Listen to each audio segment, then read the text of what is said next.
જો નથી મળી તો કોંગ્રેસ શું વાયદા કરે છે, શું પ્રયત્ન, કોઈ મુદ્દા છે કોંગ્રેસ પાસે, કોઈ મુદ્દા છે વિરોધ કરવા માટે અથવા તો લોકો સમક્ષ જવા માટે, હાજર થવા માટે લોકો સમક્ષ?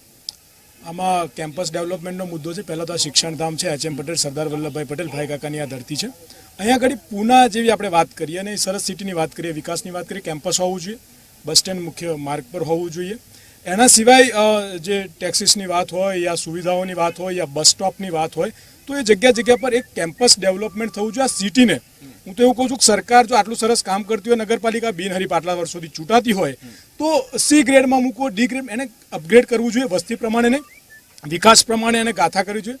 વાત રે દારૂની તો અલ્પેશ ઠાકોર કદાચ વિરોધ કરતો હોય, પણ આ જે મુદ્દો છે એ પોલીસ, પ્રજાના શાસકો અને તમામ વહીવટતંત્રનો છે.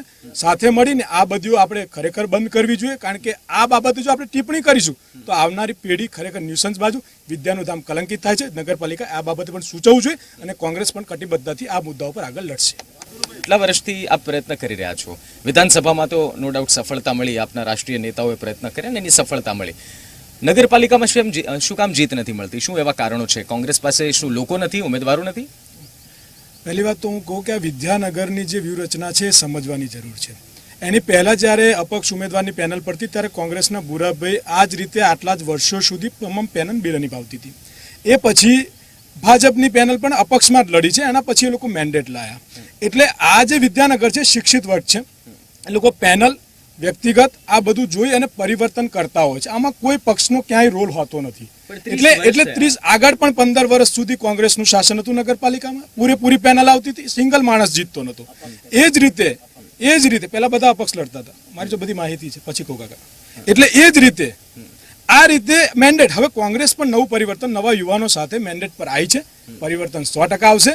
પ્રબળ દાવેદારી ધારો કે સત્તામાં ના મેળવે તો વિરોધ પક્ષ તરીકે પણ પ્રજાના હિતલક્ષી માટે લડત આપીને આગળ વધશે. અચ્છા, હવે આ તો એક મોટો મુદ્દો થયો કે સરકાર જે નિર્ધારિત પગાર કરે છે એનાથી નગરપાલિકા ઉપર ચડીને 2000 વધારે આપે છે. એક સારી બાબત છે સફાઈ કર્મચારી માટે. આપ સહમત થાવ છો એ બાબતથી? કાકા બહુ વડીલ છે અને એમનું કામ સારું છે, પહેલા તમે તાલીઓથી વધાઈએ. પરંતુ મોટામાં મોટી ભૂલ એવી છે કે રાજ્ય સરકાર એમની કદર નથી કરતી.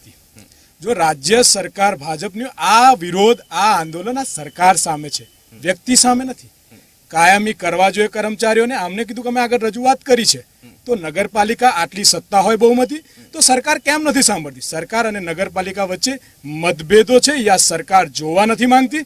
એટલે આ સરકારની ભૂલોના કારણે આ અન્યાય થઈ રહ્યો છે. 2000 એ વધારે આપે છે. ખરેખર એમને કાયમી કરી સરકારે મહેકમમાં વિચારવું જોઈએ અને સરકારે આ બાબતે નગરપાલિકાની રજૂઆતો તો સહયોગ કરવો જોઈએ. નહીં કરે તો વિરોધ પક્ષ 100% આના માટે રજૂઆત કરશે. ઠીક છે, ટૂંકમાં મને 2 મુદ્દા જણાવો, ખાલી 2 મુદ્દા જે કોંગ્રેસ સૌથી આગળ કરી રહી છે. સૌથી પહેલા તો વાત કરી કે જે મેડિકલની વાત ચાલે છે, એમાં જેનેરિક જે છે